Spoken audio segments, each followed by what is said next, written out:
Okay, so hopefully you remember me from yesterday. Again, I'm Dr. Bob Schoenfeld. Very happy to be here working and talking with all of you.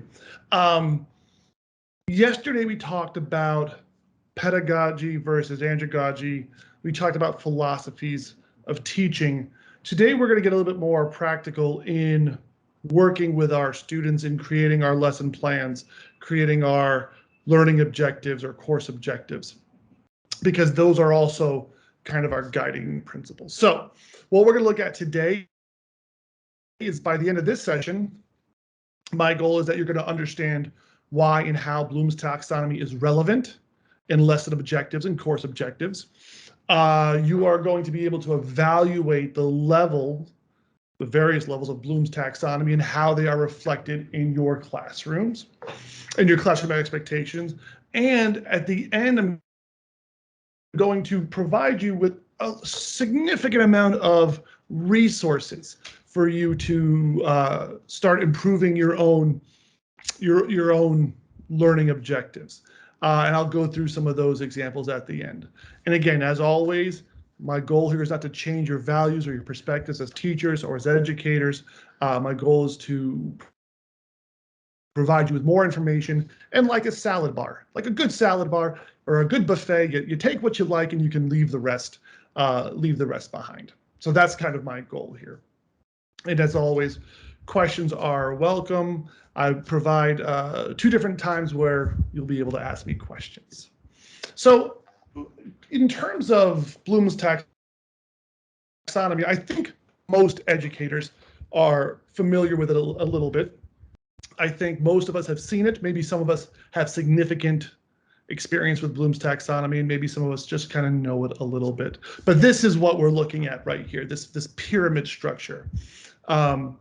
And why is it a pyramid? And that's a great question. It's not always represented as a pyramid. There are many representations, but I like the pyramid representation because it demonstrates foundation, right? Remembering, understanding, applying, analyzing, evaluating, and creating. It's a foundation, right? First, you remember so you can understand. You understand so that you can apply. You apply so that you can then analyze it. Then you can evaluate it, and then you can create something new. And we will look into this at depth. But the first question I'm going to have here is, well, what is a taxonomy? Bloom, that's the guy, right? That's the guy who created this in 1956 or 1954, I believe. But what is a taxonomy? A taxonomy is just a way of classifying information. That's all a taxonomy is. And we are familiar with many taxonomies, even though we may not realize it. I mean, if you remember your high school biology, you might remember the Linnaeus's animal taxonomy. Most taxonomies are used hierarchically. Some are used numerically. This shows the animal kingdom from the largest families down to the individual unit. It is a way of classifying things. And that's what Bloom's taxonomy does, right? So what does Bloom's taxonomy classify? And how does Bloom's taxonomy classify? So there are a lot of different interpretations, but the central point of all of it is that Bloom's taxonomy represents methods of demonstrating knowledge. That's what it classifies. It classifies different ways for people to demonstrate what they've learned. That's an important distinction. I think many of us who might have learned Bloom's taxonomy when we were getting a teaching degree before we were actually teaching may have learned it but not understood the value of it. But when I work with younger teachers and newer teachers, I try to make a very specific point of saying, this is how we classify the demonstration of knowledge. And how does it do it? It's hierarchical from lower order thinking, less demanding thinking, less exerted thinking, to higher order thinking, more critical thinking. And that's a significant aspect of Bloom's taxonomy. It provides you a wide range of methods for students to demonstrate what they have learned. Now, why do we need Bloom's taxonomy, right? Why do we need it? Why do we have it? Another question I would like to have learned when I was, a student getting my teaching degree. Well, essentially, Bloom's taxonomy is a toolbox. It's a toolbox full of tools that you can pick and choose when you need them so that students know how they're going to show you what they've learned, or even if they've learned anything at all. That's what Bloom's does. It's a toolbox. It's a very useful toolbox. Because don't forget that as teachers, instructors, and faculty, our job is to provide information to our students so that they can go on to the next class. That's kind of what we have to do, right? So we have to figure out a way to determine, did our students learn what they need to learn in our class so they can be successful in the next class? And Bloom's taxonomy is a toolbox full of actions that we can ask students to take to demonstrate that knowledge. Now, on a surface level, without kind of thinking about it, a lot of these words that you see in front of you might seem similar.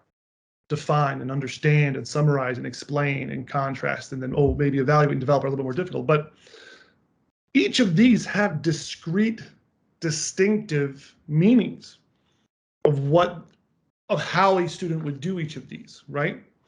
Each of these ask their students to demonstrate what they have learned differently, right? So we better know, we as the teachers, we better know exactly what it is we want them to demonstrate. That is our responsibility. That is my accountability, is that when I design an assessment to determine whether or not the students have learned what I need them to learn, I better have a good idea of what a good answer looks like, right? And that takes time, that takes practice, and that's fine, but that's what I need to do, right? So as these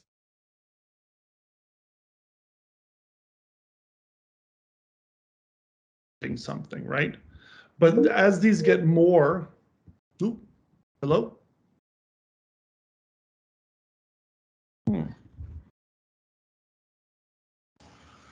Oh, do you still hear me? Yes. Okay. My apologies, I got kicked out of my own PowerPoint here. Let me go ahead and get back there. Okay, my apologies. So as outcomes get progressively more involved, right, these students can demonstrate a deeper level of mastery. That's where I want to go with that right there. So we need to decide at that point that based upon the class and based upon is this a 101 class or a 102 class or whatever, we have to decide what that mastery is for that particular lesson or that particular course, so that we can design the learning outcomes effectively. But that's what these allow us to do, right? Bloom's taxonomy does not exist in a vacuum. It's a tool. It's a tool like everything else, right? Hammers don't work without nails, and objectives cannot be measured without methods. And that's something I want you to think about. We need to be able to accurately, effectively, efficiently determine whether or not our students have learned what they need to learn. Okay, so let's take a look at this again, right? If you look at these levels, right, remembering, understanding, applying, analyzing, evaluating, and creating, these hold us responsible, right, for determining what they need to learn. And you can see this progression of lower order thinking to higher order thinking. Okay, so this is what we want to be doing. Now, one of the things that has becoming very, very problematic of late in the past 15 years, maybe 20 years or so, is this idea of the Google effect, right? And I'm sure a lot of you are familiar with the Google effect, right? The Google effect, you might have heard it referred to as different things, but the Google effect is our tendency, not just students, by the way, but adults and professional educators as well, our tendency to forget readily available information that's been aggregated on the internet, right? The actual research is actually quite interesting. Some of the research suggests that humans are better at remembering where information is stored than the actual information itself. And that makes sense if you believe that we have a finite capacity up here for learning, but it's still very interesting. Our students and some of our coworkers and bosses, they tend to use Google too much. They tend to, and it could be anything else besides Google, but Google tends to be the worldwide one people all know about. Bloom's taxonomy can help us with the Google effect. Another word for Google effect is the digital amnesia, meaning you forget everything because you know where you can find it if you need it. And that is something that we should be thinking about, right? So in order to combat this Google effect, Bloom's taxonomy helps us to design more authentic, less searchable assessments, right? And this is something that comes up a lot when I do teacher training, especially when I work on assessment, diagnostic, or any kind of objectives. If your students can pass your assessments using Google, the problem is not with the students, it's with us. And I'm not saying you, it's with me too. If my students can pass my tests using Google, I am not designing a very good test. And that's my responsibility. I have coworkers who will blame the students for using Google to pass their tests, and I understand it. I understand the complaint. I get frustrated too sometimes, but that's because I am not designing a robust enough assessment. I'm not using the tools such as Bloom's taxonomy or other ones as well, right? So we have to realize that it is on us. I've had many teachers complain that students don't read their textbooks, but they still do well on their tests. Then the tests are bad. Then our tests are poor. If students can pass our tests without reading the textbook, why give them a textbook? Why is that necessary? So it is a problem that we all have and that we've all experienced, but it's not something that I'm comfortable blaming on the students. I think it's our responsibility, and I include myself in that. If a student can pass my class without reading my assigned readings, I'm not doing my job designing my assessments. So that's my opinion. You don't have to agree with me, but it's something to be thinking about.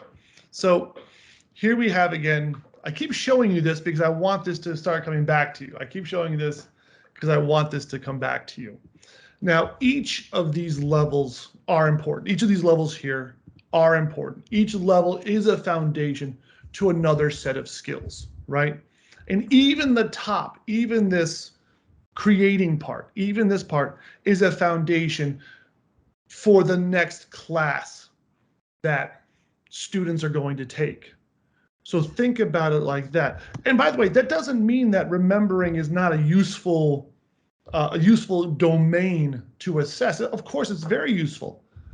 But too many of us, myself included, too many of the people that I work with, too many of the teachers that I train, rely on these lower order thinking skills for assessments. One, because it's easy. It's easy to design assessments based upon the lower levels, multiple choice and true and false and fill in the blank. Those are easy to do. Developing useful assessments at the higher levels is harder to do, but that's something that we need to think about. Now, I'm going to move on now to another Kahoot. I love Kahoot. I hope you enjoyed it yesterday because I got one more for you, okay? I got one more Kahoot that I hope is going to be as useful as the other one. So let me go ahead and share my screen so that you can join me. And this one is going to be on Bloom's taxonomy. And this is more just to get an idea of who knows what. Okay, just more of an idea to get who knows what. So let me go ahead and share my screen again. And that way we can get to where we need to be. That's not where I need to be. Just a second. And there we go. That's where I need to be. So I'm going to go ahead and share the pin. Again, you can go to kahoot.it. And I will wait for a few. This is a little bit shorter than the last one, but this one's actually also a quiz. And it's okay to get these questions wrong. Don't worry about it. It's okay to make mistakes. I always tell my classes, I expect you to make mistakes. I tell my classes, if you don't make mistakes, you don't need this class. Skip it. I tell my students frequently, if you don't make mistakes, I have nothing to teach you. All right. So let's see how many people we can get in here.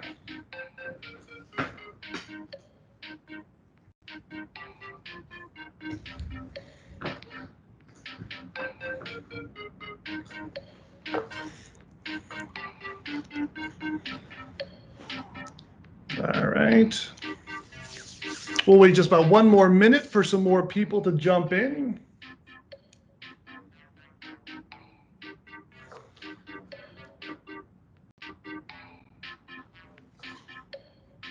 All right. Looks like we've got a critical mass here, so I'm going to go ahead and start, and other people can join in as we go. All right. So, how many levels are there in Bloom's taxonomy? 4, 5, 6, or 7?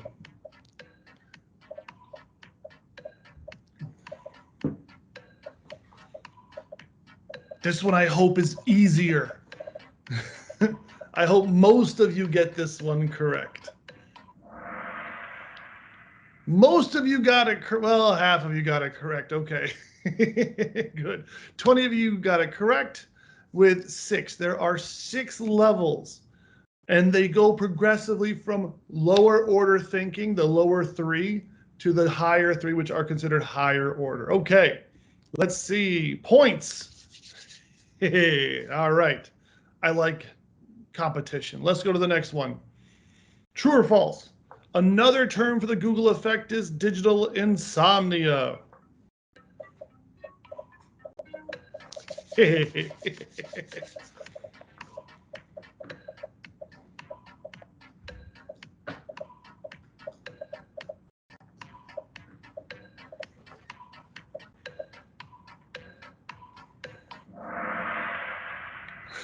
Wow.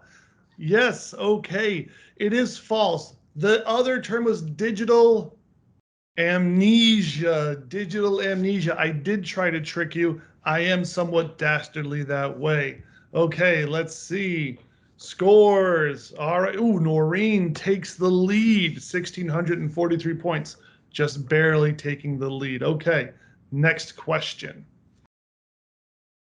Which category in Bloom's refers to examining information and making judgments?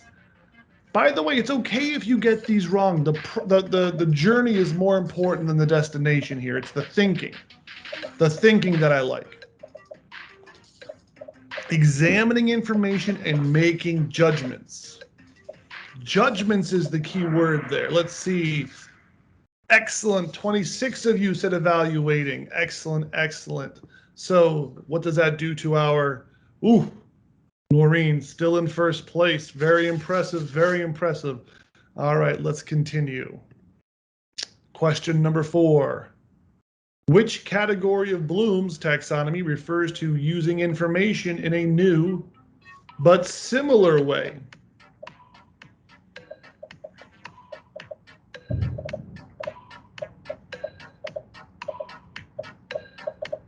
All right. Using information in a new but similar way. The correct answer is applying. Yes, and 33 of you got that correct. No problem. All right, remember, if you're getting these wrongs, that is fine. If everyone knew all the answers, I'd be wasting everybody's time. But this is a learning process. So let's see. Okay, Irene jumps back into the lead, or becomes the lead. All right. And 6 of you have answered 3 questions in a row correctly. Congratulations. All right. Next question. Which category of blooms refers to taking apart the known and identifying relationships?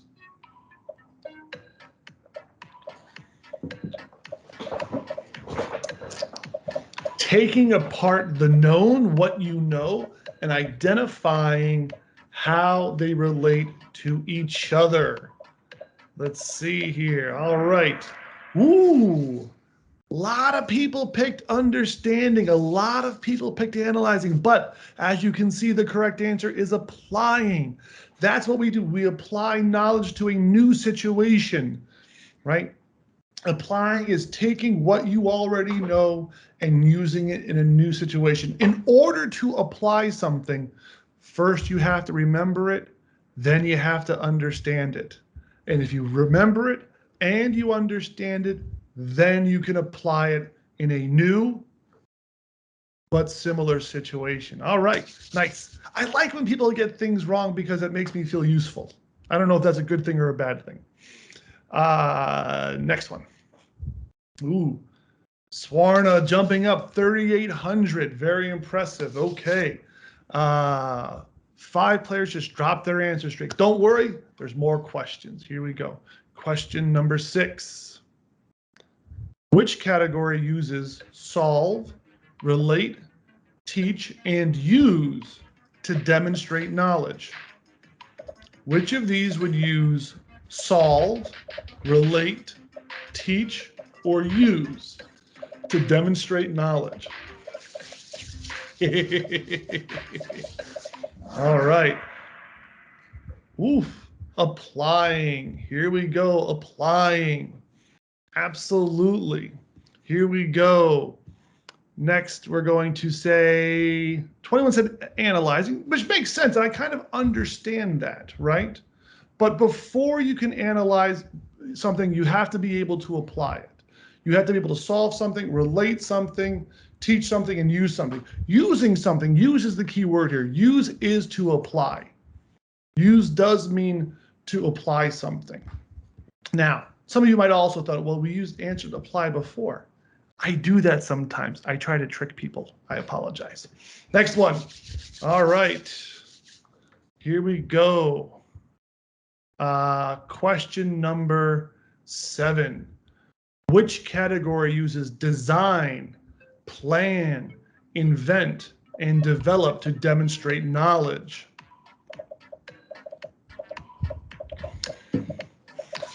To design something, you plan something, you invent something. That is a more difficult, in my opinion, task for students to do. Excellent. Most of you got that one correct. That is creating. That is the tip of the pyramid. In order to create something, to really create something, you really have to remember and understand it. You have to be able to apply different facets and analyze things and evaluate things so that you can then create something new. It is the pinnacle. It is the tip of the pyramid. And it is also, honestly, probably the most difficult, in my opinion, assessments to create because they're the most time consuming. It takes the most effort for both the students and the faculty member as well. All right, let's see where we are on the points. Okay, look at this. People jumping up here. I like it. Wow, Sathya, you went up 10 places. Nice job. All right, number 8. Which category uses define, identify, recognize, and describe to demonstrate knowledge? Define, identify, recognize, and describe to demonstrate knowledge. Okay. Is this a lower order thinking skill? Is this a higher order thinking skill? The correct answer is remembering. Absolutely. A lot of people do pick understanding, and I understand that. But when you define something, it doesn't mean you understand it. This is important. You can define something without understanding it. You can identify something and describe it without understanding it. All it takes is you to remember it. So it's the first step to understanding, but trust me, I can identify plenty of things I don't understand. I can define plenty of things I don't understand. It's just a regurgitation. It's just a forthcoming of knowledge without any real practical application. So let's see what this does to our scoreboard. Oof, Swarna's still in first place. Not bad, but Sonai does have a streak with 4 correct answers in a row. So congratulations, Sonai. Let's keep going. 2 more questions. The penultimate question: which category uses summarize, interpret, classify, and paraphrase to demonstrate knowledge? Right? The last one was identify, define, describe. This one is summarize, interpret, and classify, and paraphrase. Slightly higher knowledge. Let's see what we got here. Oof. 22 of you. Understanding, yes, absolutely. Summarizing is not an analysis. A summarize just demonstrates that you understand something. In order to classify something, you just have to understand it.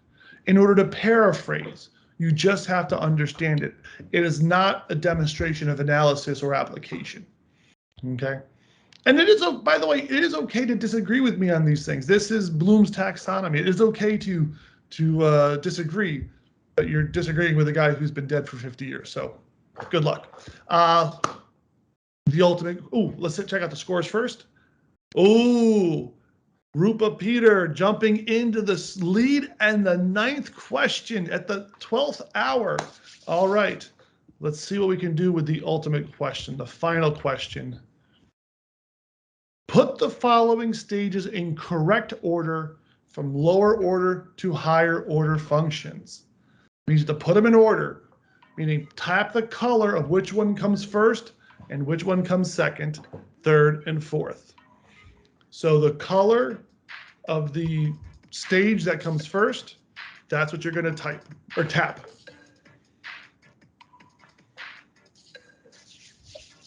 All right. Okay, we get some in good. 30 seconds left, 30 seconds.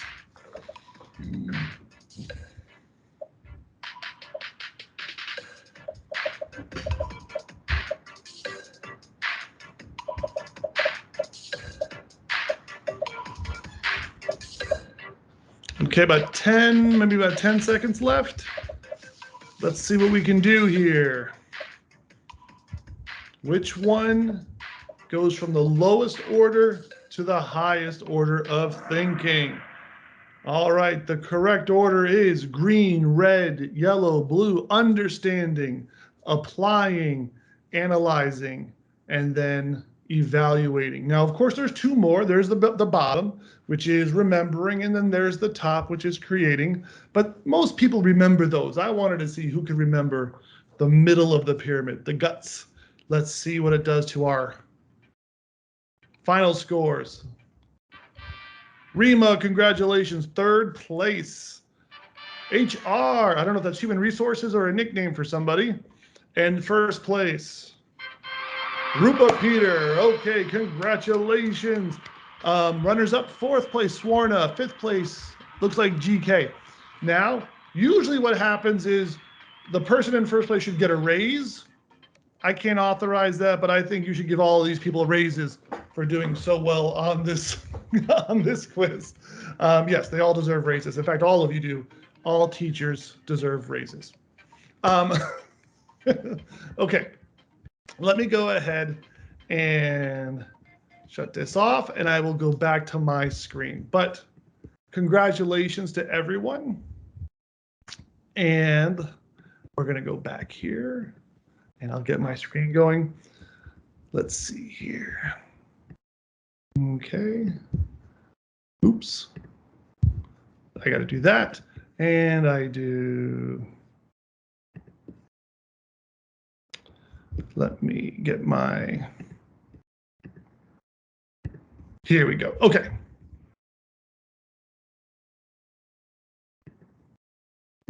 Okay, so I hope you all enjoyed that, and I hope you weren't frustrated with any lack of knowledge, or maybe if it was too easy for some of you, and that is okay.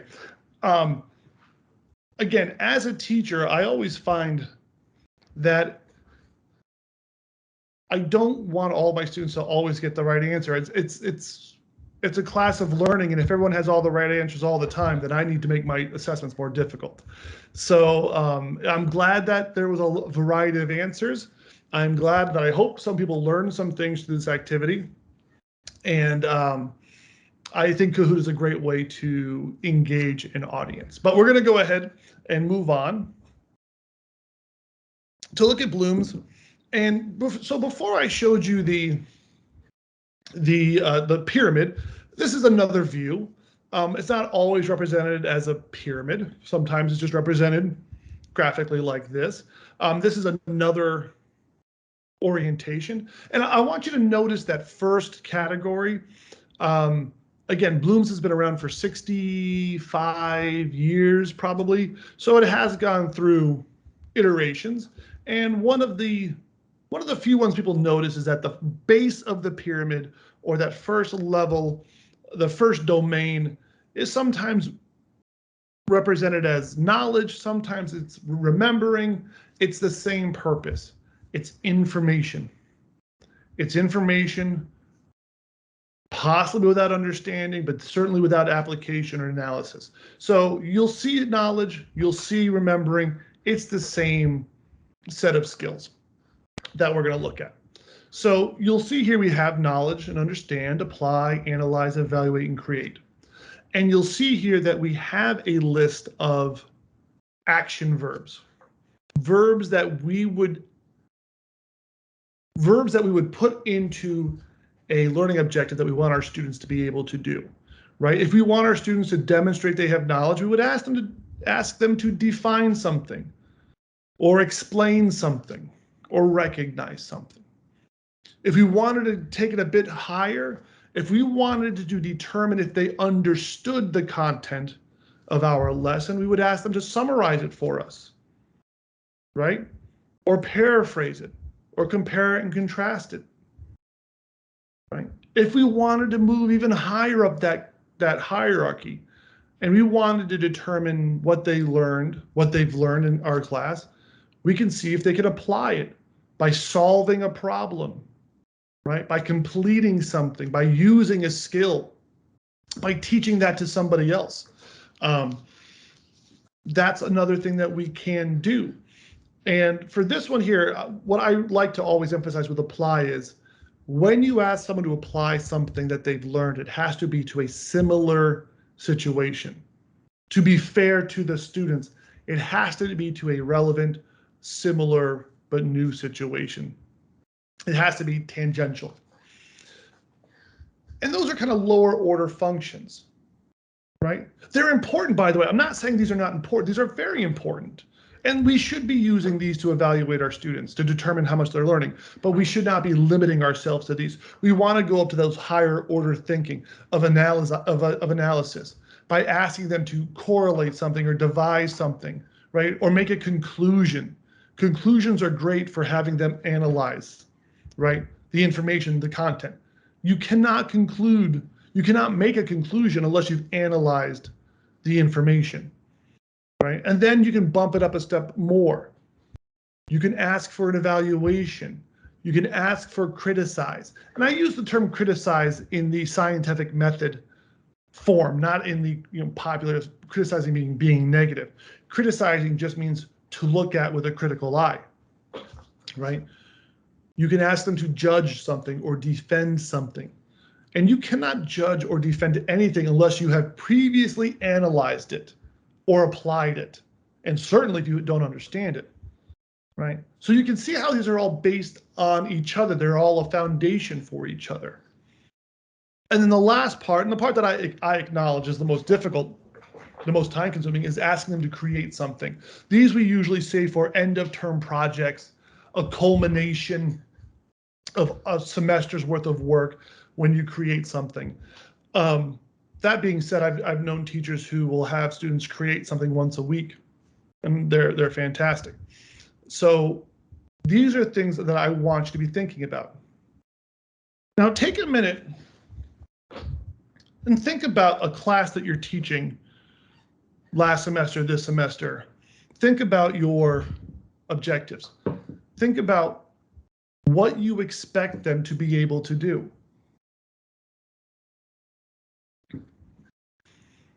How many of you have expectations in column 4, 5, or 6?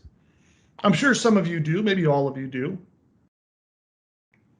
But I want you to be thinking about your courses, what you expect them to be able to do. I teach classes, generally 2 to 3 classes a semester, and I create the curriculum, the assessments, and I have to remind myself to use higher order thinking expectations, because it's not always easy when you have a lot of classes. So think about it like this.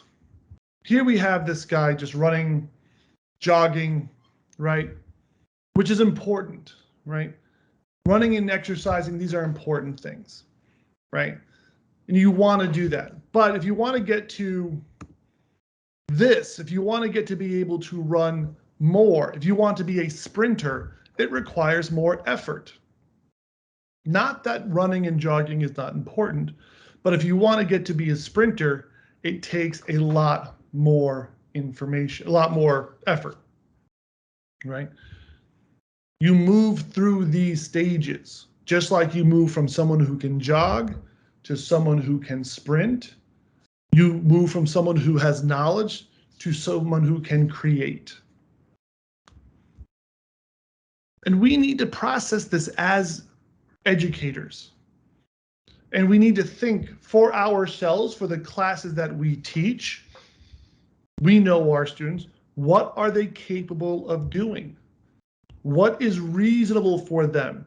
If you're teaching a 101 class, an introduction class, or you're teaching a class for seniors, you need to think about this. What is a reasonable amount of effort that we can expect from our students? Now, I also talk a lot about this idea of high frequency, low stakes assessments, right? To build up their strengths, right? There's nothing wrong with using lower order thinking skills, with measuring them.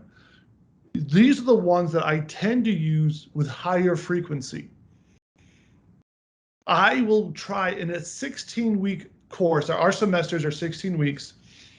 I will try to have grades. I want to have a minimum of 12 grades that I need to have to evaluate their performance, right? So I can't do that with just a midterm and just a final exam. I have to be able to do lots of tests. But I also want to make sure that my students are okay that if they do poorly on a test, that they can still get a good grade. So I have a lot of high frequency, low stakes assessments. And for these, I can use multiple choice, true, false, or fill in the blanks. I can use those for the low stake ones, right? Meaning they they're not a large percentage of the grade.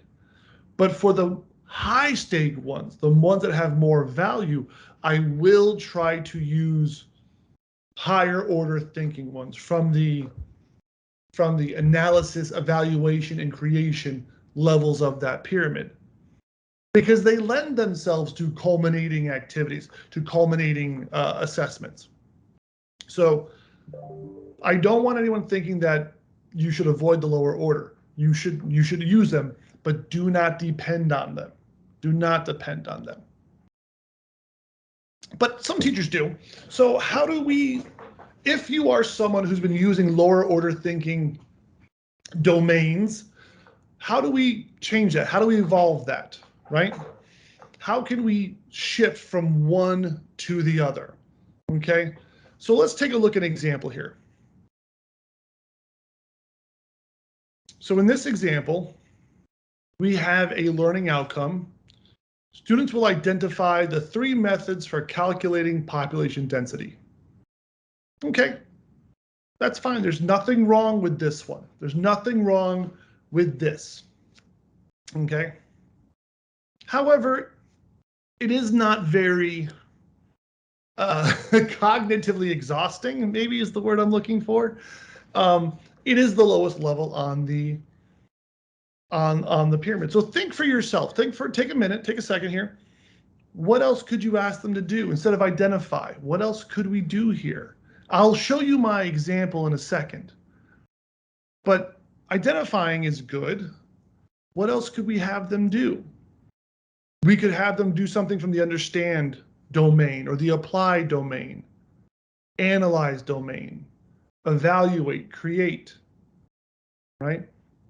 Now, I am not a statistician. I am not a math person. I'm an English and language person, but I could probably identify 3 methods for calculating population density. That doesn't mean I understand them. It just means that I can identify them. So why don't we do something a little bit more higher function? And this is one choice. There's plenty of things you could put there, right? This one is students will judge which 3 methods for calculating population density is best for measuring various given environments, right?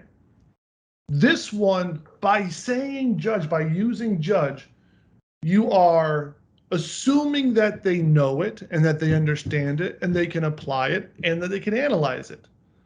This bottom one, students will judge, actually already incorporates all 4 of the previous domains: knowledge, understanding, apply, and analyze, right? So maybe if you believe like I do in high frequency, low stakes, maybe a low stakes assessment at the beginning of the semester is students will identify. But a high stakes one is students will judge because it requires more critical thinking. And maybe you chose a different one. Maybe you have another idea. And that's great too. Maybe you do. That's not a problem. What works for you and for your students is going to be up to you, of course. But let's take a look at another example.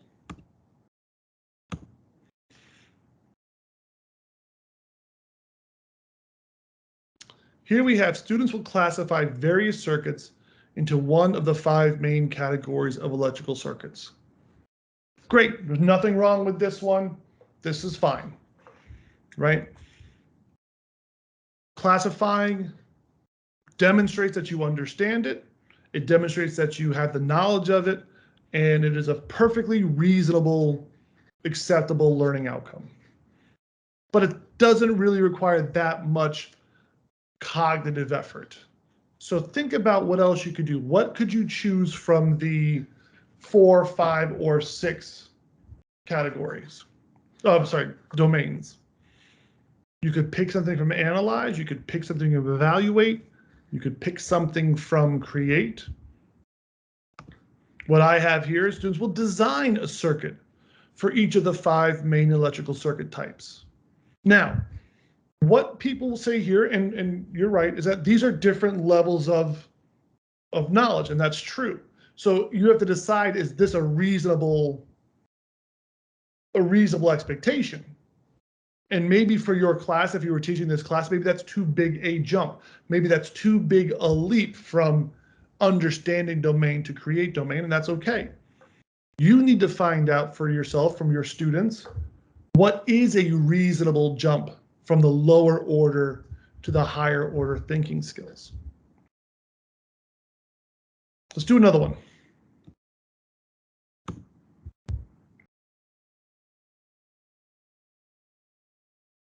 Here we have students will explain standard deviation as presented in class.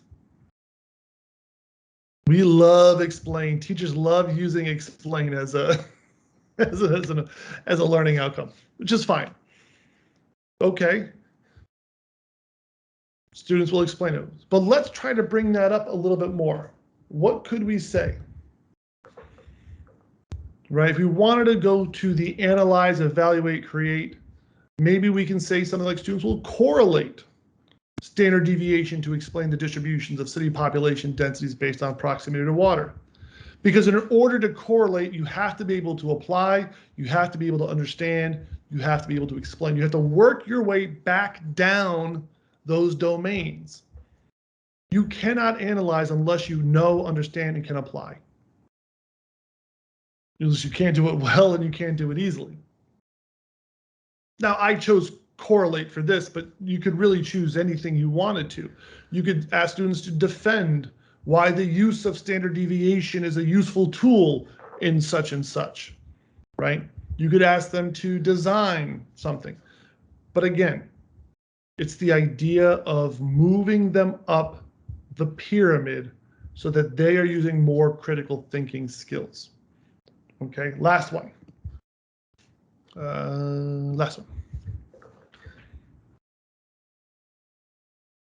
Students will conduct two needs analyses to determine next steps. Okay, conduct, that's part of the apply. That's higher up in the lower order thinking skills there, right? Nothing wrong with that, asking them to conduct something. Conduct is an application. Conduct is to use something, right? In order to conduct something, people have to understand it, they have to know it. That's great. But what if we wanted to move up that ladder? What could we use? Think about that. Maybe we could ask our students to design needs analyses that are constructed to elicit specific relevant information, right? Now, again, these are examples that might apply to your classes, and they may not, but you will decide for yourselves what the ability of your students, based upon the course outcomes, what are you expected to teach them over the course of that semester? So we move on to look at this idea of alignment and how Bloom's taxonomy helps us align the three factors here. Learning objectives. What do I want the students to know how to do, right? What tasks reveal student achievements? I love that question. That question actually came to me when I was much further along in my own teaching profession. Asking this question, what tasks reveal student achievements? What can you have students do that reveal what they've accomplished? Is multiple choice going to do that for you? Maybe. Not as well as certain other things, right? And then what activities reinforce learning and prepare for assessments? And these are all, you can see arrows going in all the ways because this is what alignment is. And these are things that we are already doing, I'm sure, with our courses. We align our courses, we align our learning objectives, our assessments, and our activities. This is something that we do normally. Bloom's taxonomy helps us do this by giving us a vocabulary, right? And by giving us a framework for connecting all three of these things. And that is significant for us. Now, if you're asking what alignment is, and that's a fair question, there's the thing with education is there's always multiple terms for the same thing, but when we talk about alignment, we talk about this idea of, oops, sorry. There we are. Ooh, I'm losing my PowerPoint. I don't know why. There we go, perfect. We want to clarify this as in, you want to define your objectives. And if you're taking a trip, say from Chicago to Los Angeles, as I'm sure you would all love to do, your objectives are where you're starting, right? Your objectives is your starting point. That helps you to lay out the plan for assessment. I want to go from here to there. I want to go from Chicago to Los Angeles, right? My assessment is my endpoint. My assessment is Los Angeles, right? I want to get there, okay? And then the activities are all the stops along the way that are part of the same trip, right? We tell our students, here's the objectives, here are the different activities that we're going to do, and here is the assessment at the end of the trip. That's what alignment is. And Bloom's taxonomy can help us design more effective, more relevant, more transparent. You know I love transparency. I said it yesterday many times. Outcomes. So this is something that you can be thinking about, okay? And this is even more important because the reality is that we're all online nowadays. And I don't know about your school, but I do know that a lot of schools are still online, and most of us have been thrust into a online situation. So having a clearly delineated alignment, having a very transparent alignment helps us because we can't see our students' faces sometimes, right? We can't see the raised hands sometimes. We get overwhelmed with the amount of email questions. So the idea of having a clearly articulated alignment helps us even more in a digital environment, right? And again, you know that I love accountability. If I have my factors aligned, then I am being a better teacher, I feel, and I'm being more accountable. That is how I see this. So how do we align these things? How do we align the domain of Bloom's taxonomy with those action verbs I showed you and the assessments? How do we align all those? Okay, so what I have here is I have the first three domains, the lower order thinking skills. Okay, and we start at the lowest here. We start with remembering knowledge, right? Remembering or knowledge. Remember, there might be two different namings depending on which one you're looking at. So the actions, we want them to recall or recognize, identify. And by the way, these are just a few of them. You can go back and look at the rest of them. Like you go back, you know, all of these here, right? These are all of these could be put here. I just wanted to choose some that fit, right? So what kind of assessments can you use to assess, you know, that domain of remembering or knowledge, right? Well, this is where those fill in the blanks, the matching, the labeling, the multiple choice, these types of assessments, these types of questions require students to recall or recognize terms and facts and concepts. Doesn't ask them to understand them. Multiple choice does not ask you to understand anything. Multiple choice really only asks you to remember something. And a lot of our students are great at remembering things, right? So at that level, and there, again, nothing wrong with it. Nothing wrong with it, but don't have too many of these, right? But if you want to then move up to the understand domain of the taxonomy, where you interpret, you exemplify, classify, summarize, infer, compare, explain, then you have other activities, papers, exams, problem sets, class discussions, and concept maps. These are all great assessments if you're looking to measure that domain. Why? Because students have to summarize. They have to compare. They have to classify or categorize. They paraphrase. They find or identify. These are all great things for them to do if you want them to demonstrate their knowledge through the understanding domain. But let's move it up even more. Let's move it up to the applied domain, right? Where we can ask them to conduct, use, implement, teach, any of these things. And here you can do problem sets, performances, labs, prototyping, simulations, because this allows them to, or requires them to use procedures to solve or complete familiar or unfamiliar goals, right? And you can determine which procedures are the most appropriate for a given task, right? So as we move slightly up the pyramid, the hierarchy, you see these getting a little bit more involved. And that's where we kind of move on to the next level.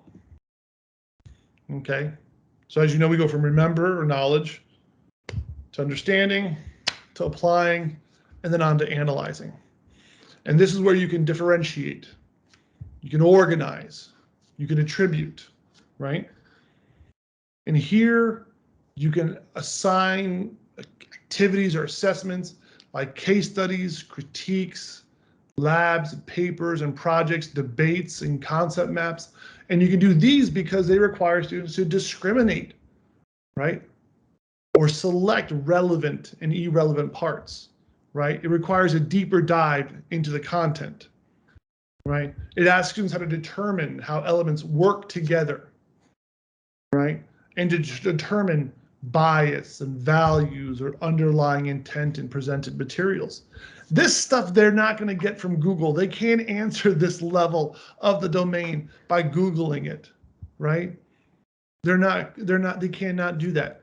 At least not without you clearly knowing they did that, right? The higher up we go, the harder it is to use Google. But we move up to the next level.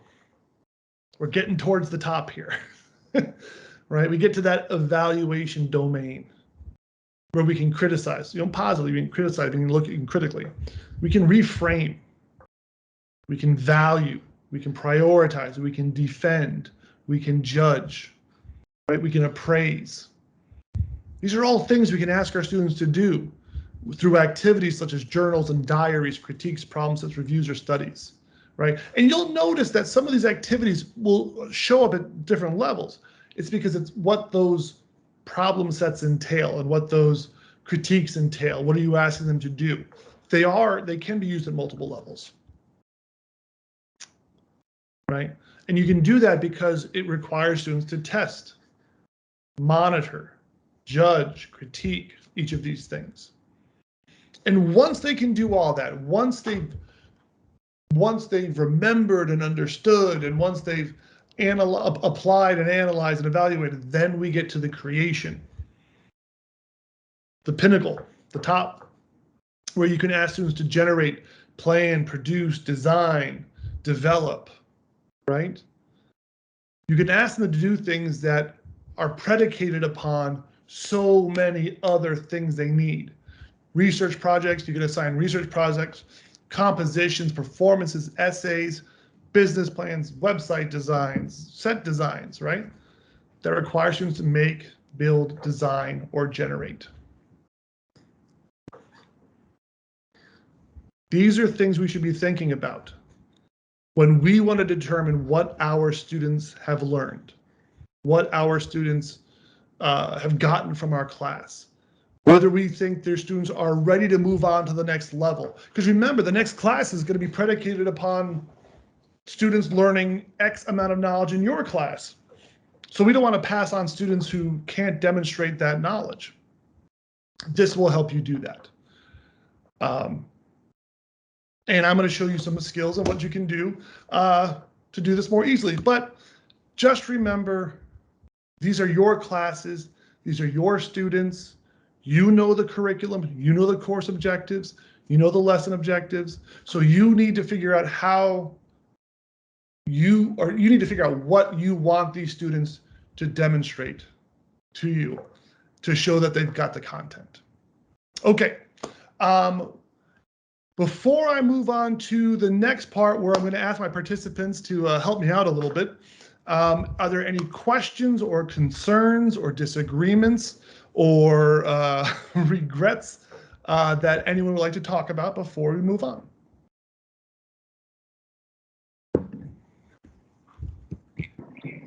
I hope I'm audible. I hope I'm audible. Can you hear me? I'm sorry. Hello? Hi, can you hear me?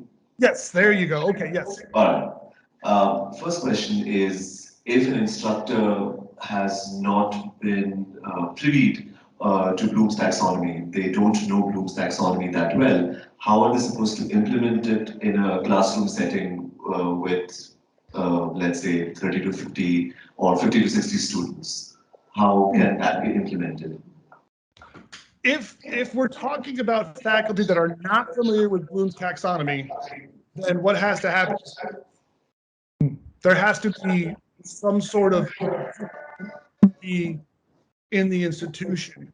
It could be done through teacher mentoring, where you assign a newer teacher or an experienced teacher, a mentor who helps them work one domain at a time.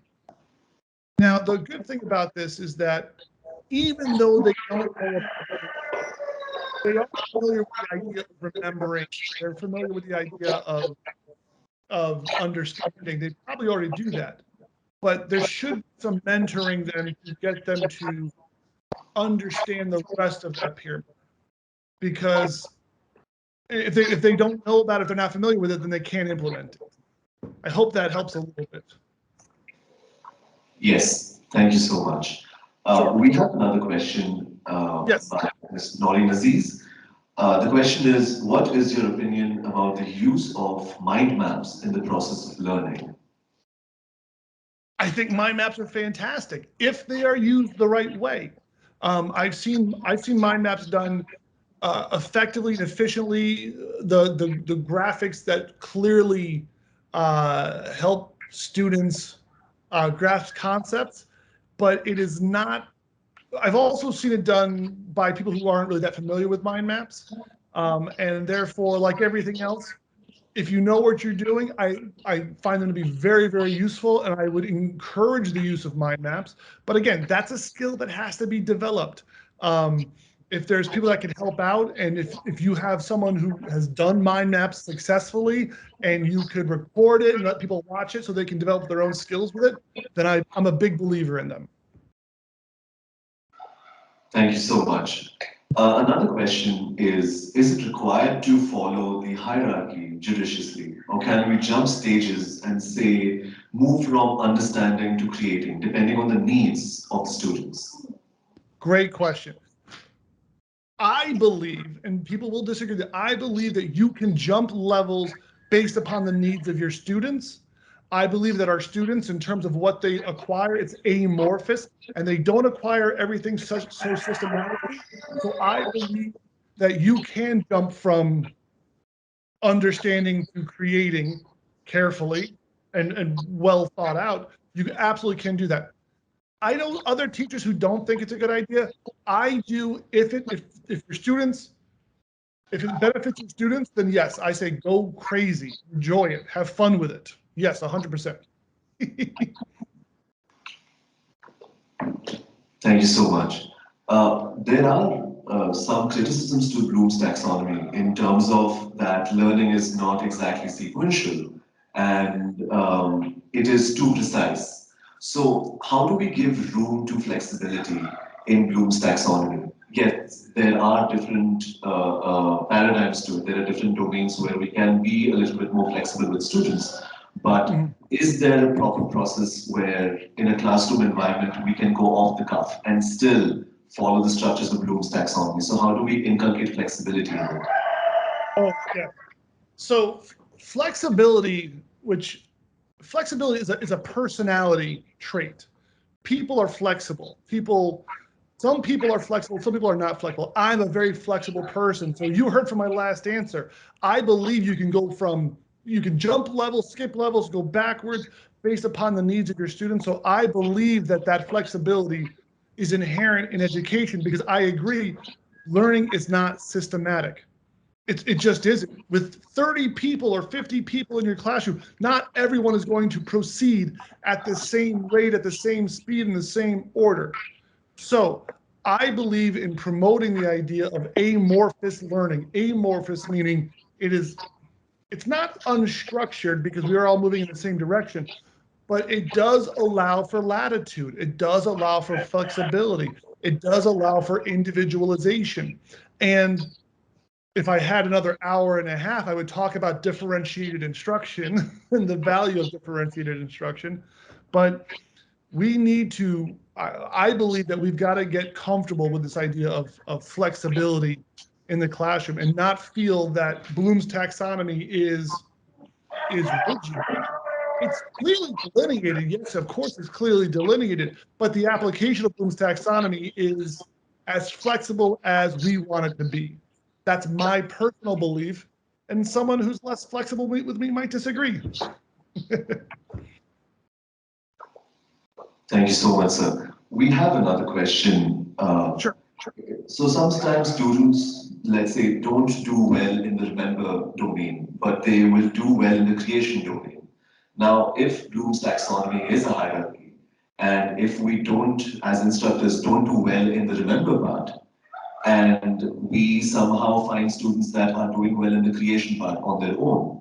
So is that a good thing or a bad thing? How do we assess that particular change or that movement? So I don't have a good answer because I might need more information. If a student is doing well in the creation domain, but is not doing well in the remember domain, maybe it's the assessment itself. So there's that idea that I'm not a test taker. I don't know how to take tests. That means like I cannot use my memory to regurgitate facts so therefore I can answer my questions. But if they are creating something of value, if they're creating something that demonstrates knowledge, then they have the memory. I do believe you cannot create something useful that demonstrates your mastery if you can't remember anything. So this may not be the best answer, but if someone is excelling in the creation domain, they must have that base skill of remembering, even if they're bad test takers. The test taking is just something they're not good at for whatever reason. Maybe it's stress and anxiety. Maybe they read slower than others. But that remembering is clearly there if they produce or create something of value that demonstrates they've acquired that knowledge. So I don't know if that really answers your question, but that's the way that I see it from my point of view. Sorry.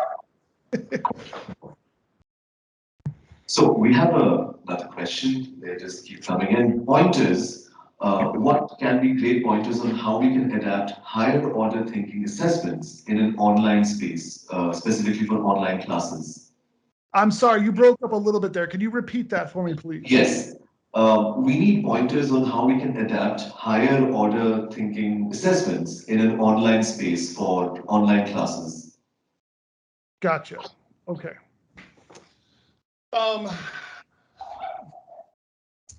How to create higher order thinking for online classes?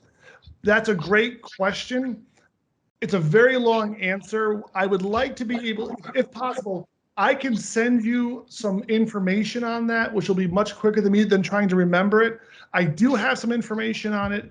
And if you would, if it's okay, I could send it out to your school and you guys can look at it because I don't think I'm really well prepared to answer that question right now. Will that be sufficient? Yes. Okay, thank you. Now, we also have some concerns that Bloom taxonomy is structured, it's rigid. So is it better applied in a science stream rather than liberal arts? Ooh, or is it easily, it can be used anywhere for any stream or any specialization? That's a great question. I have been part of many, many interesting debates on this. And most people, and I'm one of them, I think it's applicable everywhere. I think in the humanities, in education, I think it's applicable everywhere. And I don't know that it is rigid. I believe that I don't know how rigid it is. I don't know if I agree with that. But I've been in debates where some people will feel, based upon its structure, it is more appropriate for the hard sciences. I disagree. I think it can be applied anywhere in the humanities, the soft sciences, the hard sciences, because what it does is it forces us to form better assessments, and we can do that anywhere. that's how I feel about that.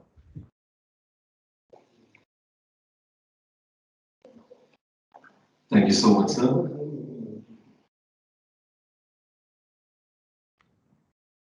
Any other questions or concerns?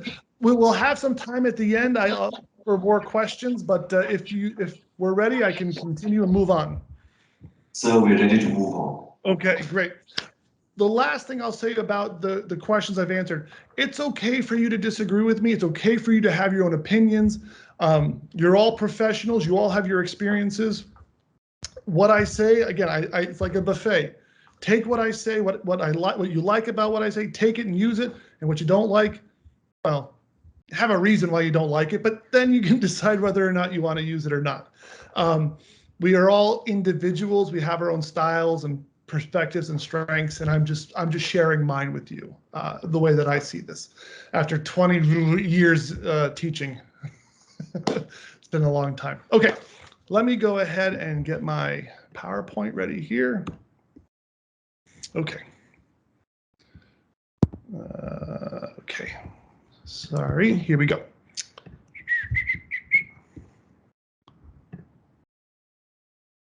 Okay. Okay. So what we're going to do now is I'm going to show you some resources for an effective and efficient use of Bloom's taxonomy and other actual resources for teaching. All of the resources I'm going to show you are free. They're all available through ASU, and I'll give you the websites, but there's really a significant amount of information out there to help you build your own personal style, your own personal strengths as teachers. And I'm going to show you a lot of that here in a minute, but I want to show you a short video about designing objectives. It's only about 4 minutes long, and I'll provide all the links to everything at the end. But I do want to show you just this short video about how to design some objectives here. So let me do this and this. And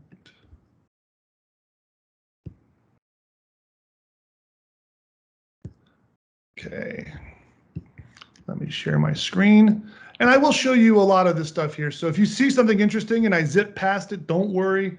I'll show you what I'm talking about here. So this is the Arizona State University Teach Online information page. So let me just show you here what I'm looking at.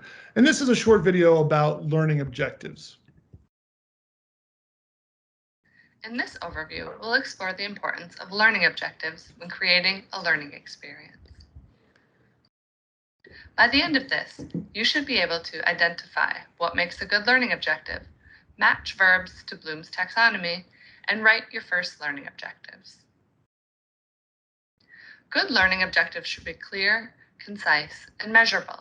By being clear, students will know exactly what is expected of them in the course. Concise learning objectives are focused just on the desired skill, knowledge, or behavior. Measurable learning objectives begin with a measurable or action verb that actually accurately represents how the objective will be measured. Bloom's taxonomy is a great tool to use when you are writing your learning objectives. It is in the shape of a pyramid, which indicates both that the level of cognition, essentially how the brain thinks and processes learning, increases as you move up toward the peak, and that most skills and knowledge build on previously acquired skills and knowledge. So as you move up the taxonomy, the level of difficulty or time to achieve learning at that level increases.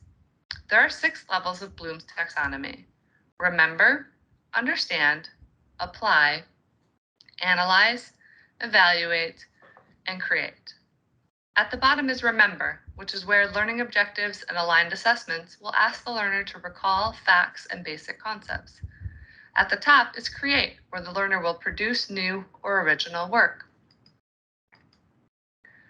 Writing good learning objectives can take a bit of practice. Here are a couple common pitfalls that you might encounter when you first get started. Some of your first attempts might start with understand or know, which is not measurable. In this case, think about taking it one step further to what would the learner do to show you that they know or understand. Would they identify steps in a process, create a design document, or chart a specific set of data? Another common pitfall is including too much information in your learning objective. If you find that you are including details like according to the rubric for this assignment, or with the help of library resources, edit those pieces out as they are more appropriate for the assessment instructions. Have patience as you begin writing learning objectives, as it can take some getting used to. Our Learning Objectives Builder tool is also a great resource to help you get started. Let's look at a few examples of learning objectives that were almost there but needed a bit of revision to be clear, concise, and measurable learning objectives. The first is, understand the American criminal justice system. Moving this from understand to a measurable verb and getting a bit more specific, it now reads, describe the history of the American criminal justice system. In the next one, describe and create a social media plan for your organization, you'll see that there are two verbs. When this happens, use the verb that lands higher on Bloom's, as you can usually assume that the other has already been achieved to build to that. In the third example here, we change understand again to a measurable verb, in this case, identify, and add a bit more detail to give more context to what editing means. In the last example, it doesn't have a revision, because this can be another common pitfall of listing activities like complete the quiz. In this case, we'd want to get clear about what the quiz was actually measuring to ensure it aligned with an objective. This is another graphical representation of Bloom's that weaves together the levels with types of activities using digital tools with each level. So for a remembering level objective, students might be highlighting or bookmarking. And with a creating level objective, it might be blogging or creating a podcast. On the far right, you can see again the scale of thinking skills from lower order to higher order as you move up. This is another great way to get you thinking about the possibilities around assessments that goes beyond quizzes and exams. This concludes our brief overview of learning objectives. Thank you for being here. Okay. So, again, a nice simple explanation of how you can work on learning objectives. So let me go ahead and share my screen again. Just a second here. There we go. Now I will provide a link to that page and where all that information is, so everyone has it. There we go. Get back to my PowerPoint.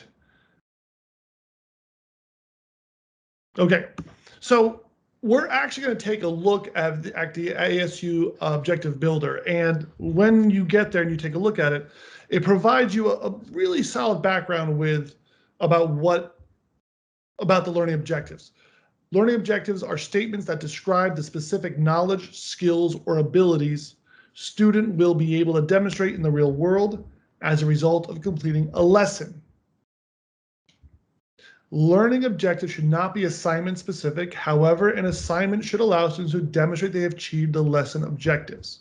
All of the learning objectives should support the course outcomes. By the way, that last part is really important. I've had really good teachers. I've observed excellent teachers forget that part. All of your learning objectives should support the course outcomes. I've had really good teachers do lessons that were fantastic lessons, but they had nothing to do with the course outcomes. So that's something that we have to be aware of. All of us have to be aware of that. And then we have examples of learning objectives. And again, these are all being pulled from Bloom's taxonomy. Describe individual, behavioral, and social factors positively influence health in the blue zones. Calculate the median of a set of values using Excel. Create a needs analysis using Gilbert's performance matrix. Revise a company operations manual to reduce energy consumption. Diagram the main constructs of social cognitive theory. Summarize the scope and source of food waste in the United States. If you notice, none of these say understand, all right? List, know, right? I think the lowest one on here might be describe or summarize, right? And again, they're not bad, but they're more interesting. So I'm going to show you at the website right now the Learning Objectives Builder. And this is a free resource for everybody for you to kind of practice writing your objectives and what you want to do. So let me stop sharing here so I can go back to the website and move here. And let me go back to the website. And so you see here, and I'll go back to the beginning. So this is the Teach Online, and we go down to Learning Objectives. That's where we had the video. And here we have the Learning Objectives Builder. And what this does, right? You start, and it gives you the overview. It tells you what it's all about learning objectives. Basically what I just showed you before. It provides you some examples, the ones I showed you before, and it does describe the 3 elements. I hope everyone can see that. Maybe that might be a bit better right there. Hopefully everyone can see that. The 3 elements of a really good learning objective: the verb, the subject, and the clarifying information. So we have described, that's your verb, social factors, that's the subject, and then the clarifying information. And you can break it down into these 3 pieces of information. And then, so those are the examples, and they give you the instructions. You'll begin by choosing a cognitive domain, you choose a verb, and you describe what you want your students to do. So when you click begin, you choose where you want to start, right? If you want to start at the basic, if you want to start at the lowest level, you click on remember, and you could choose any one of these that you want, right? Okay, and you will say by the end of this course or module or lesson, and when I work with new teachers, I try to get them to do it on a lesson level because I think the practice is good, but you can do it as you see fit, right? And then you can type it here, right? You can type what you want. By the end of this, you will be able to match the cause and effects of the American Civil War, right? And then you can copy it to your desktop, or you can go ahead from here and create a new objective. And maybe here you're like, well, that was easy. We did remember. Why don't I do something a little bit higher? What was analyze about? Oh, analyze. Break down objects or ideas into simple parts and determine how they relate. Okay, maybe that's the one I want to do. Maybe, like some of you suggested before, you want to jump around. You want to jump from understand to create. Well, what's create? Reorganize or put elements together to form. Okay, well, maybe that might be too much for me. So you have to go through and decide what you want them to do, right? So, okay, maybe I'll do this. Maybe I'll do evaluate. Evaluate. All right, so what is my verb going to be? All right, so maybe I'm going to ask students to defend or rank. Okay, maybe I'll do rank. And you can go there and I'll say rank the cause is of the American. I can't type very well. I have big hands. American Civil War in level of importance, or significance is probably better than importance, right? Okay, you type it up, you can copy that to your desktop. It's just a way for you to start forming your learning objectives, and you can go through and create new ones as well. Okay, now let me go back down here. This is just one of a lot of the resources that are available to you through this site. But it's a nice way of beginning the process. And one of the questions before was, what if someone is very unfamiliar with Bloom's? Have them go through here. Have them go here and start looking at Bloom's and how Bloom's is organized and the different levels of cognition required to answer some of these questions. So I'm going to go ahead and stop sharing. And I'm going to come back and show you some other things at this website as well, but I want to do something else first. Okay, let me get to, well, the transitioning is always taking me longer than I intend to, so I apologize. All right.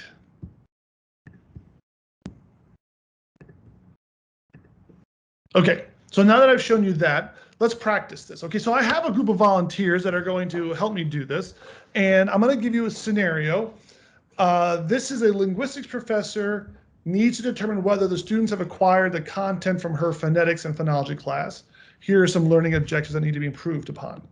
These are real, by the way. I pulled these learning objectives from a real syllabus on the web. I searched for different websites. I was looking for some examples, and I found this one. So if you go through here, take a look at these. There are 11, I think it's 1, 2, 3, 4, 5, 6, 7, 8, 9, 10, 11 learning objectives for one course, for one semester. That's a lot. But look at the keys here. Understand, understand, differentiate, pronounce, differentiate, distinguish, no, no, distinguish, no, and no. Now, I am not being too critical of the professor who wrote this. This was from a university that is not a native English speaking university, and that's fine. But these learning objectives are very lower order thinking. So what I would like to have happen is I would like some of my volunteers to give me another idea. What other action verb from a different domain would fit here, right? Because if you look at these, understand is not measurable, right? It's not really measurable to understand the system of sound and sound combinations in English phonology. That's not really easy to measure, right? So what else could we say? Let's look at these first two. Let's look at the first two. Understand the system of sound and sound combinations in English. That's phonology. And understand how sounds are produced, how they're transmitted, how they're perceived in phonetics. What are some other words we could use, another domain we could use? Any ideas, any thoughts?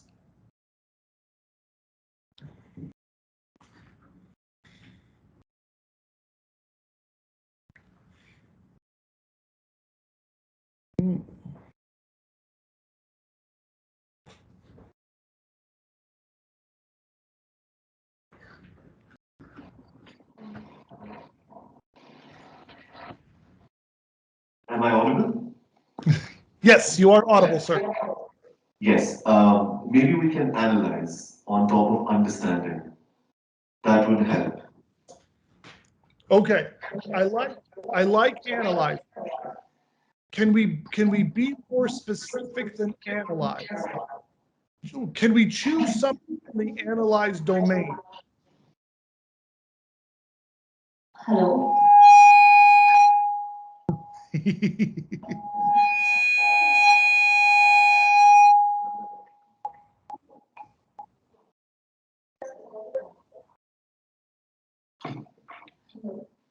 Yeah, can we replace it with use the system of sounds and sound combination in English, which is a verb not apply. I like use. I like use. That's from the, I believe that's from the apply domain. We would have to add more specifics. We would have to add more clarifying information about how they're going to use it. But I think that's a good start. But let's go back to the analyze domain. Is there another word we could use from the analyze domain? Illustrate environment. Illustrate the system waste. Illustrate the system of sounds. Hello. How about illustrate the system of sounds and sound combination in English? I like illustrate. That's a good one. Illustrate. Illustrate makes a lot of sense to me. Okay, yeah. Illustrate the system of sound. That's good. I like that. All of a sudden, it gets to be a higher order. Okay. Now, let's look at the next one. So we have illustrate the system of sounds. Let's look at number 2. Understand how sounds are produced. What else could we say? We could use illustrate for that one as well, but I want to try something new.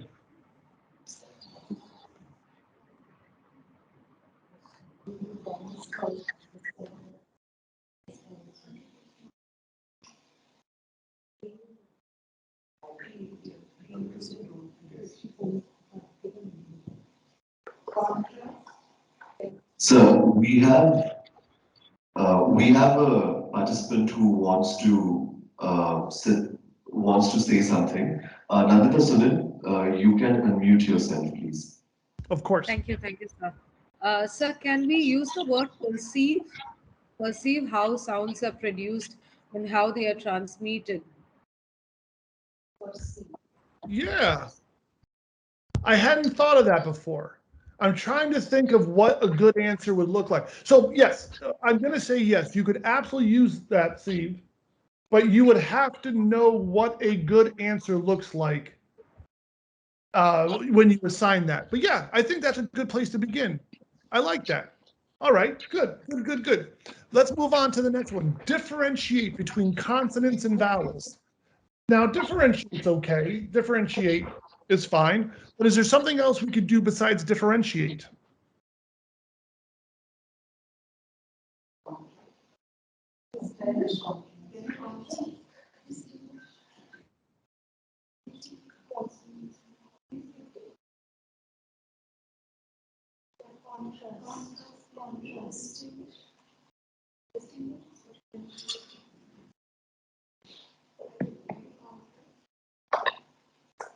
So, Yes. can we go with analyze and categorize? Categorize. Yes, I like categorize. Categorize. Yeah, actually, I think that's really good because consonants and vowels have characteristics, and those characteristics lead to the ability of categorization. So yes, that's a winner. I like that one. Categorize. How about the next one? Now the next one we're going to keep pronounce because maybe they actually had to produce. Maybe pronounce means produce here, so I'm okay with pronounce. But let's move to the next one. Differentiate between consonants and vowels in all word positions. How about this one? And let's not use categorize again because you could also categorize this one as well, but let's try something else.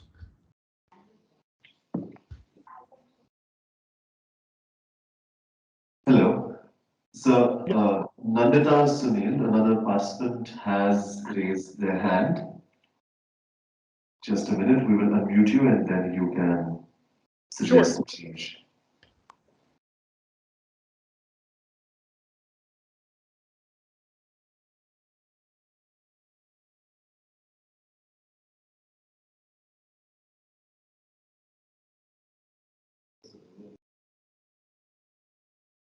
I did not hear anything. I'm sorry. Nandita, you may. I'm sorry. Thank you, sir. Thank you for that. So can we use the word transform? Transform between consonants and vowels. Transform the consonant and vowels at all. Yes. Yes, we could. Transform. Yes. Consonant and vowels in all word positions. And I like that transform because transform would by its definition require understanding and application. So yes, I like that. I think that's a very unusual one, but I do like transform there. I think that makes a lot of sense. Next one, we have distinguish phonemes and allophones. Distinguish is okay. And by the way, not all of these are bad. My concern is that this professor has so many lower level words here. But what else can we use instead of distinguish phonemes and allophones? What could we use? So can we use articulate phonemes and allophones? Yes. Differentiate. Yes. Yes, we could. Yeah, I like that because articulate is a higher order word, right? In order to articulate, you also need to be able to distinguish. You are upping this one more level. So in order to articulate, you must be able to distinguish. So therefore, yes, I do like that. Good. Next one. And please never use no. No structure of the English syllable. Please, let's come up with something better than know the structure. So is there another option could be characterize instead of, Yes, let's say, yes, distinguish on your, yeah. yes, exactly. Categorize the structure of the English syllable. You could also say categorize the different types of stress in English. Those would be fine. Categorizing, again, it's at that analyze level. It includes the idea of applying and understanding and knowing. So yes, those are good. Now, we go back down to this next one, distinguish strong and weak forms. Anything else that we could do here? And by the way, not everything has to be higher order. We could choose things from understand and apply and analyze. So I don't want, not everything has to be at the higher end because you've already done a lot of really good ones there. But what else could we say?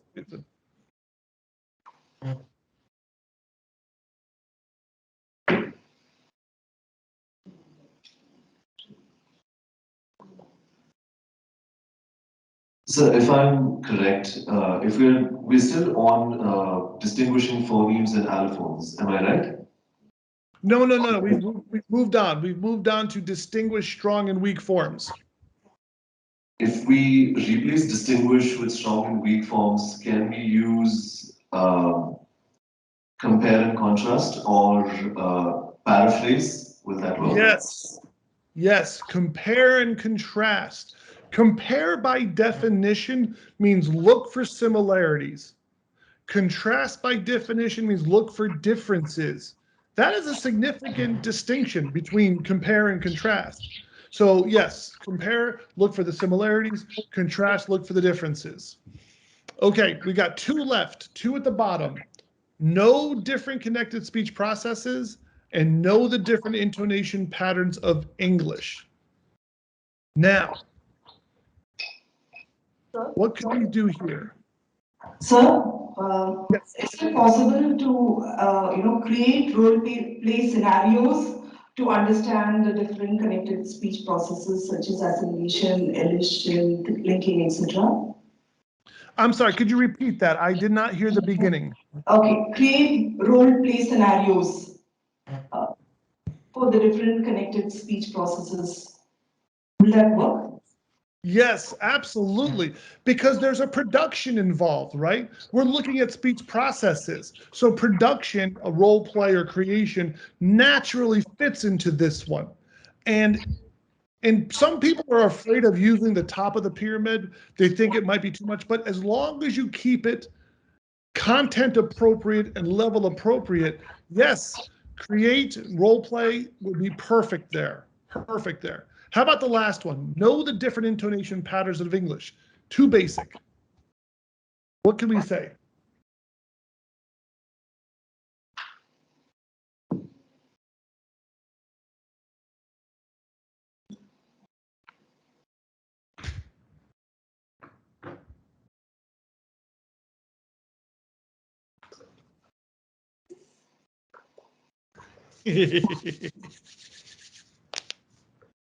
So what about assess or critique? Yeah, actually, I wasn't thinking about it like that, but yeah, that makes sense. I was thinking of produce or demonstrate the different intonation patterns, but you're talking about critiquing it, meaning an analysis of that. So yeah, that absolutely works, even though I wasn't thinking about that myself. So yeah, I like that one a lot. That just shows you that two different teachers can come up with different reasonable objectives here. So yeah. So again, what we're trying to do here is to show you that you have a lot of different options and how you can have your students manifest their knowledge and how we don't have to stay at that bottom part of the pyramid. And so this exam, this is a real syllabus. And I'm not trying to denigrate the professor. I'm just trying to give examples of how we can make things better. So I've got a few minutes left here. I want to just go back to the website to show you some more of the free resources that you could use for yourselves or your coworkers to what is available.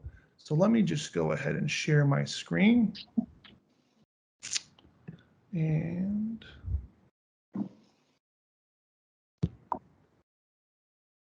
okay, so again, so I work at Arizona State University, so I am actively involved with this aspect of teacher training. We use these resources and materials frequently, and you know, I like showing these, but then sometimes I make myself redundant because you don't need me anymore. You can just go to the website, but it is free, so I do recommend you go use the website.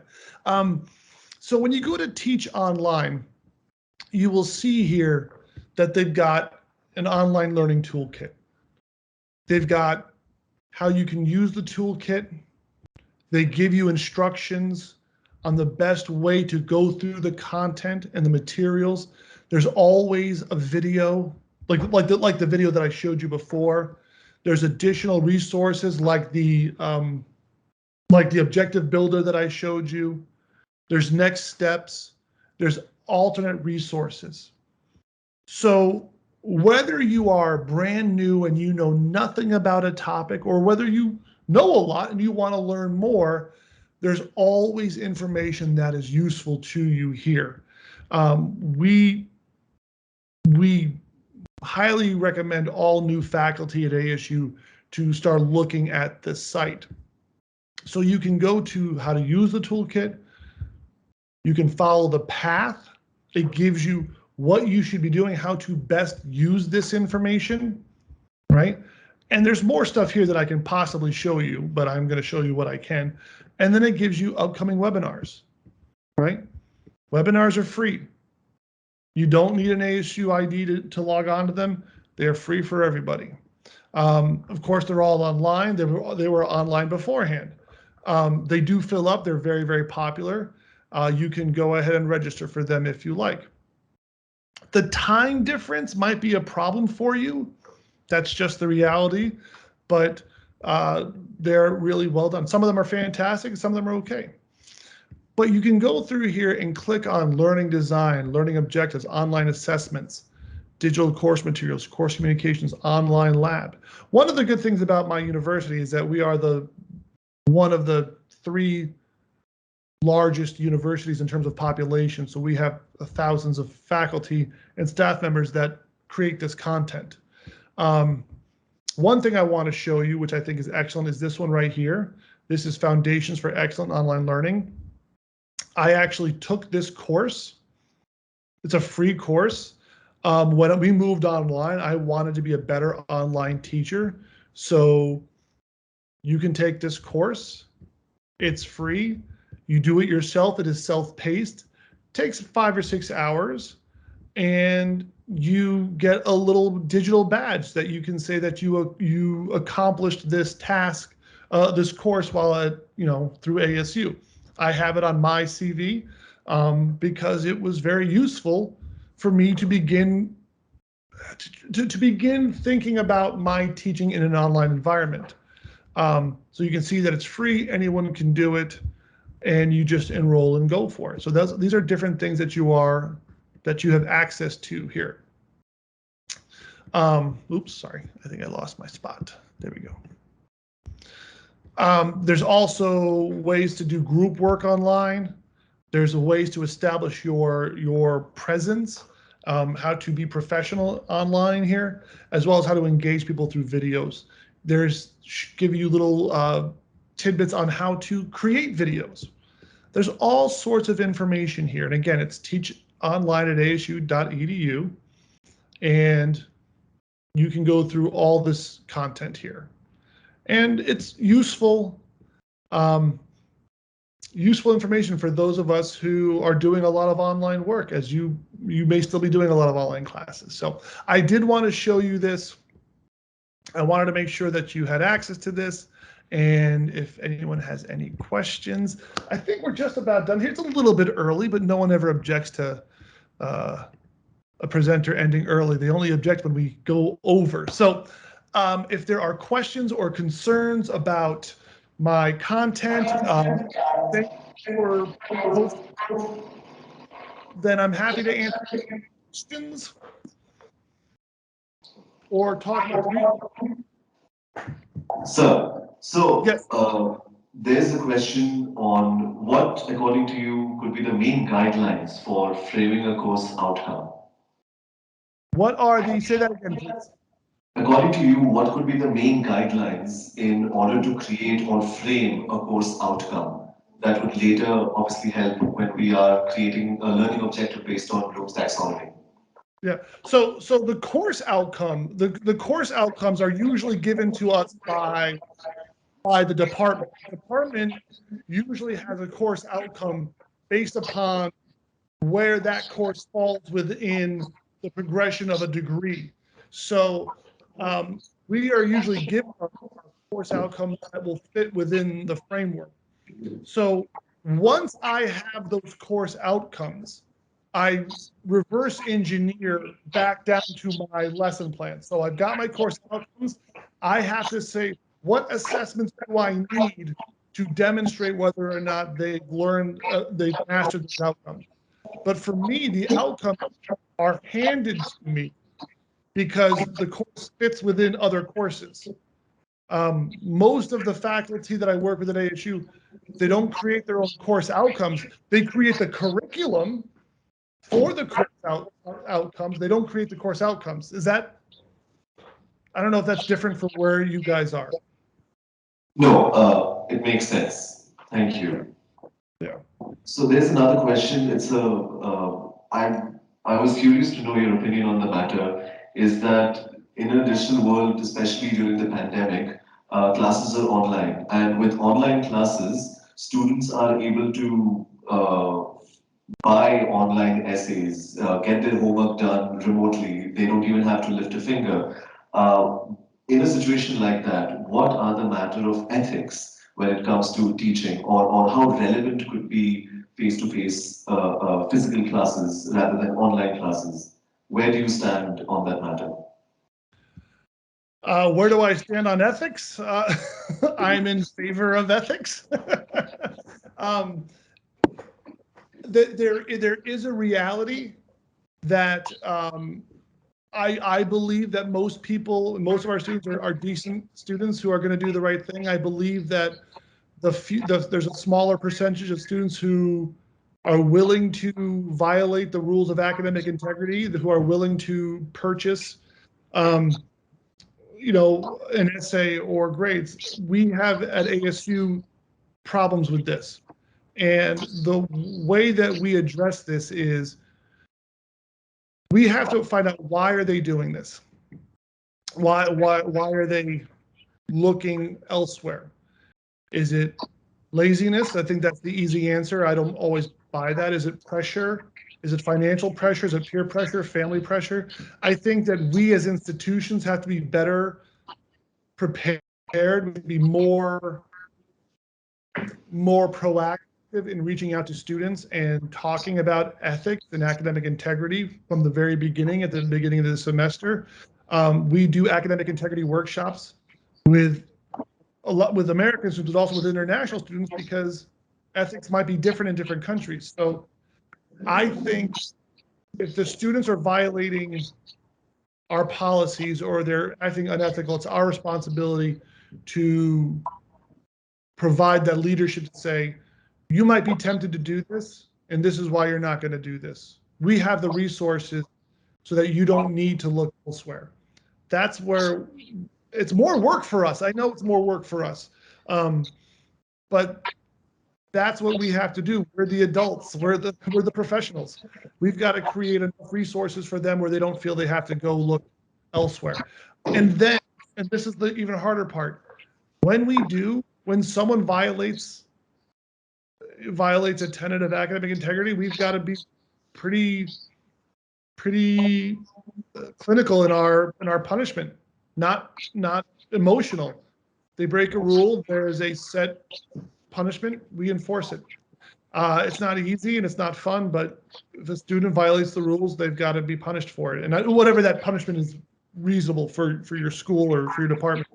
But I believe there's rules, and the rules have to be enforced. And if we don't like enforcing the rules, we have to reevaluate those rules. But we also have to make sure that we provide students with as many resources as possible so they won't feel the need to violate our ethics. So that's one person's opinion. Thank you so much. Thank you so much for an insightful discussion, and most importantly, everything that you taught us, from using Kahoot and having fun on Kahoot to also understanding Bloom's taxonomy. That was fun. And most importantly, your 2 days talk was not only helpful in building our own knowledge base, but also to use it to help further our students' futures and make sure that they get the best outcome that we can give them. So thank you so much, Dr. Robert. And with that, we are at an end of today's session. Thank you so much to all our participants who were listening, who were taking part, asking questions, and also taking down notes. And thank you so much again to Dr. Robert for being a part of our wonderful first and second session and helping us understand our student community and the learning community a little bit better. Today's feedback link has already been shared in the chat box. It's the message to all the participants that they can use the link and fill the form and they will get what they need. So thank you so much. Thank you very much. Thank you everyone for allowing me to share what I know. Thank you for putting up with me. I really enjoyed it and I wish everyone the best of luck. My email is out there. If you have questions or concerns or disagreements or regrets, feel free to reach out to me. I'm happy. I love talking teaching. I will talk teaching all day. I bore everybody else with it. So I love talking to other teachers. So thank you so much, everybody. Have a great day.